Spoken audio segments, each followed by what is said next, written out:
Country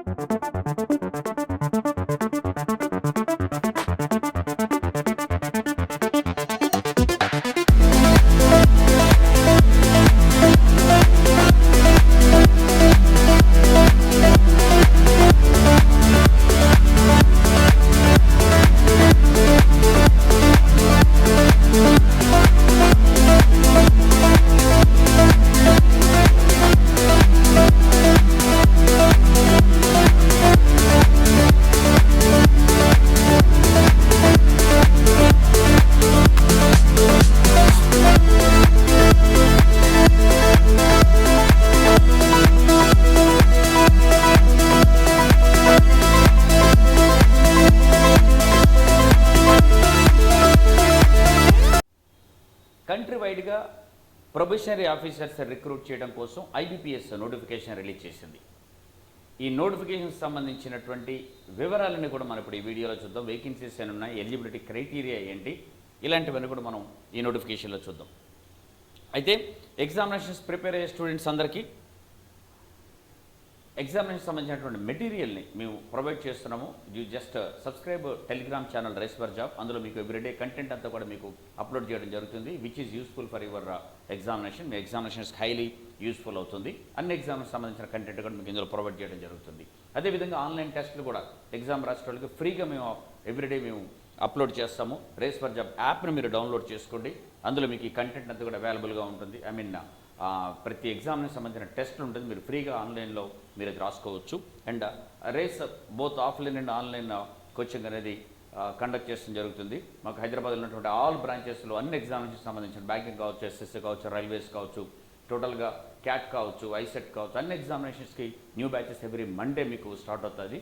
అయితే offline లేక కుదరని వాళ్ళు ఆన్లైన్ కోసం మీరు just download hour app, rice for job యాప్ని డౌన్లోడ్ చేసుకుంటే మీకు అందులో అన్ని కోర్సెస్, టెస్ట్లు అన్నీ కూడా అవైలబుల్గా ఉంటుంది. ఎక్స్ప్లోర్ చేయండి ఒకసారి మీరు యాప్ని డౌన్లోడ్ చేసుకొని.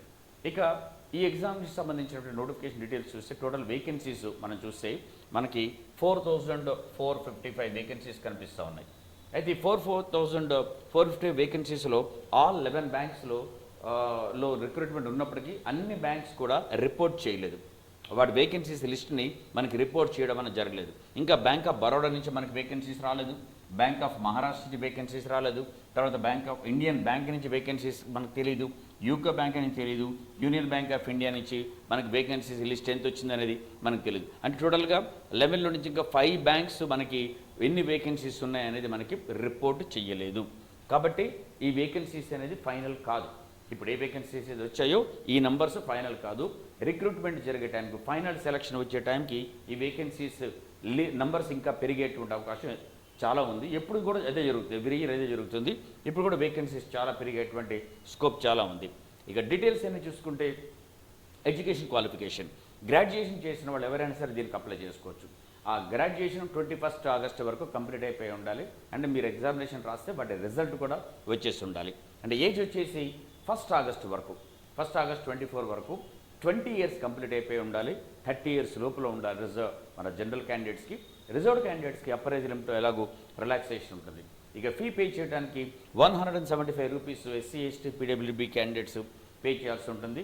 మిగిలిన వాళ్ళందరూ కూడా 850 రూపీస్ పే చేయాలి. ఈ ఫీ అనేది ఇంక్లూడింగ్ జిఎస్టీతో కలిపి ఉన్నటువంటి ఫీజు ఇది. ఇక ఎగ్జామినేషన్లో అప్లై చేసుకోవడానికి ఈ అప్లికేషన్లో 1 ఆగస్ట్ నుంచి 21 ఆగస్ట్ వరకు మీరు ఆన్లైన్లో అప్లై చేసుకోవచ్చు. ఆన్లైన్ ఎగ్జామినేషన్ ప్రిలిమ్స్ అక్టోబర్లో కండక్ట్ చేస్తారు అండ్ మెయిన్స్ వచ్చేసి నవంబర్లో కండక్ట్ చేయడం జరుగుతుంది. అండ్ ఎగ్జామినేషన్ సెంటర్స్ ఆంధ్రప్రదేశ్లో, తెలంగాణలో ప్రిలిమ్స్, మెయిన్స్ ఎగ్జామినేషన్ డీటెయిల్స్ అన్నీ కూడా మీకు ఇందులో ఇచ్చారు. ఒకసారి వీడియో పాస్ చేసుకుంటే మీకు ఈ డీటెయిల్స్ అన్నీ కూడా కనిపిస్తాయి, సెంటర్స్ అన్నీ కనిపిస్తాయి. ఇక సెలక్షన్ ఎట్లా ఉంటుందంటే ఆన్లైన్లో కండక్ట్ చేసే ప్రిలిమినరీ ఎగ్జామినేషన్, మెయిన్స్ ఎగ్జామినేషన్ ఉంటుంది. దాని తర్వాత ఇంటర్వ్యూ కండక్ట్ చేస్తారు. ప్రిలిమినరీ ఎగ్జామినేషన్లో క్వాలిఫై అయినటువంటి క్యాండిడేట్స్ మెయిన్స్ ఎగ్జామినేషన్ రాస్తారు. మెయిన్స్ ఎగ్జామినేషన్ అయిపోయిన తర్వాత దాంట్లో నుంచి సెలక్షన్ ఏ విధంగా క్యాండిడేట్స్ ఇంటర్వ్యూ కండక్ట్ చేయడం జరుగుతుంది. మెయిన్స్లో వచ్చిన మార్కులు, ఇంటర్వ్యూలో వచ్చిన మార్కులను బేస్ చేసుకొని ఫైనల్ సెలక్షన్ ఉంటుంది. ప్రిలిమినరీ ఎగ్జామినేషన్ ఓన్లీ క్వాలిఫైయింగ్ కోసం మాత్రమే ఉంటుంది. Mains marks, interview marks important. ఇక ప్రిలిమ్స్ ఎగ్జామినేషన్ ఎలా ఉంటుందంటే అందులో టోటల్గా 3 సెక్షన్స్ ఉంటాయి. English language, reasoning ability and quantitative aptitude. ఇంగ్లీష్లో 30 క్వశ్చన్స్ 30 మార్క్స్, రీజనింగ్లో 35 క్వశ్చన్స్ 35 మార్క్స్ అండ్ క్వాంటిటేటివ్ యాప్టిట్యూడ్లో 35 క్వశ్చన్స్ 35 మార్క్స్. మొత్తంగా 100 క్వశ్చన్స్ 100 మార్క్స్ ఉంటుంది.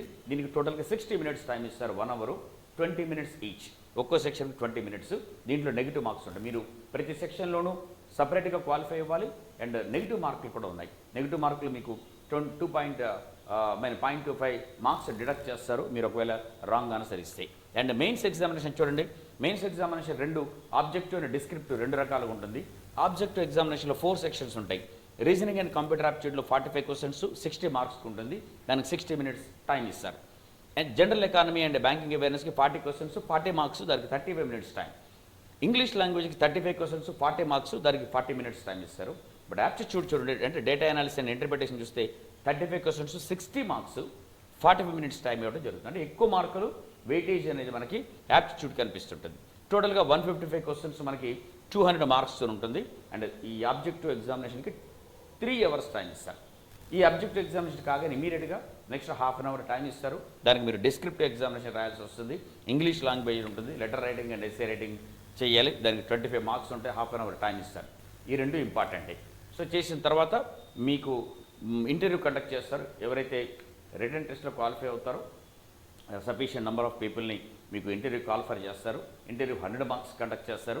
మినిమం మార్కులు జనరల్ క్యాండిడేట్స్కి 40% రావాలి. అదే ఎస్సీ ఎస్టీ పీడబ్ల్యూబీడీ ఓబీసీ క్యాండిడేట్స్కి 35% వస్తే సరిపోతుంది. మినిమంగా రావాలి. అంటే ఇంతకంటే తక్కువ మార్కులు వస్తే డిస్క్వాలిఫై అవుతారు. ఇక పైన మార్కులు రావాలి. ఆ తర్వాత మీకు ఇంటర్వ్యూలో వచ్చిన మార్కులు, మెయిన్స్లో వచ్చిన మార్కులు కన్సిడర్ చేస్తారు. మెయిన్స్లో వచ్చిన మార్కులు 80%, ఇంటర్వ్యూలో వచ్చిన మార్కులు 20%. పుట్ టుగెదర్ 100%కి మీ ఫైనల్ సెలక్షన్ అనేది చేయడం జరుగుతుంది. సో ఇది ఈ ఎగ్జామినేషన్ చూస్తే టోటల్గా ఓవరాల్గా మనకి IBPS PO examination, SBI PO examination కొంచెం హైయర్ లెవెల్లో డిఫికల్ట్ లెవెల్గా ఉంటుంది. కొంచెం ఒకసారి మీరు ప్రీవియస్లో జరిగినటువంటి ఎగ్జామినేషన్ పేపర్ ఒకసారి చూడండి. ప్రిలిమినరీ ఎగ్జామినేషన్ ఎనీ ఎగ్జామినేషన్ లాగానే ఉంటుంది, బ్యాంక్ ఎగ్జామినేషన్ లాగా. బట్ మెయిన్స్ ఎగ్జామినేషన్ క్వశ్చన్స్ ఎలా వస్తున్నాయి అనేది మీరు ఒకసారి ప్రీవియస్ పేపర్స్ చూస్తే మీకు అర్థమవుతుంది. సో దాన్ని బేస్ చేసుకుంటే మీకు ఒక ఐడియా వస్తుంది ఎలా ప్రిపేర్ అవ్వాలి అనేది. అక్టోబర్లో ప్రిలిమినరీ ఎగ్జామినేషన్ కాబట్టి ఆగస్టు, సెప్టెంబర్, అక్టోబర్ ఆల్మోస్ట్గా 2.5 to 3 months టైం మనకి ప్రిలిమ్స్కి ఉంటుంది. ఆ తర్వాత 1 month టైం దాదాపుగా మెయిన్స్కి ఉంటుంది. అంటే గుడ్ టైం మీకు అవైలబిలిటీ ఉంది ఇది చేసుకోవడానికి. అండ్ ఐబీపీఎస్ పీఓతో పాటు SO notification, specialist officers notification ఉంది. ఎలిజిబిలిటీ ఉన్నవాళ్ళు దానికి కూడా అప్లై చేయండి. మీరు బీటెక్ గ్రాడ్యుయేషన్ వాళ్ళకి చాలామందికి ఎలిజిబిలిటీ ఉంటుంది, దానికి మీరు అప్లై చేసుకోండి. దాంతోపాటుగా ఆర్ఆర్బీ జేఈ వచ్చింది, దానికి అప్లై చేయండి. And many notifications are yet to come. NTPC ఉంది రైల్వే నుంచి, అండ్ మనకి ఇంకా గ్రూప్ డి రాబోతుంది. అండ్ అదేవిధంగా ఎస్బీఐ పీఓ, ఎస్బీఐ క్లర్క్ కూడా రాబోతుంది. మెనీ నోటిఫికేషన్స్ ఇప్పుడు ఉన్నాయి, రాబోతున్నాయి. కాబట్టి మీరు సరిగ్గా ప్రిపేర్ అయితే మాత్రం డెఫినెట్గా సెలక్షన్ తెచ్చుకోవడానికి స్కోప్ చాలా ఉంటుంది. బట్ సిస్టమేటిక్గా మీ ప్రిపరేషన్ ఉండాలి. ముందు ఆ స్ట్రాటజీ ప్లాన్ ప్రిపేర్ చేసుకోండి. నేను డెఫినెట్గా ఒక వీడియో చేస్తాను ఎలా ప్రిపేర్ అవ్వాలన్నది. దాన్ని బేస్ చేసుకుని ప్రిపేర్ అవ్వండి. డెఫినెట్గా సెలక్షన్ మీద అవుతుంది. All the very best.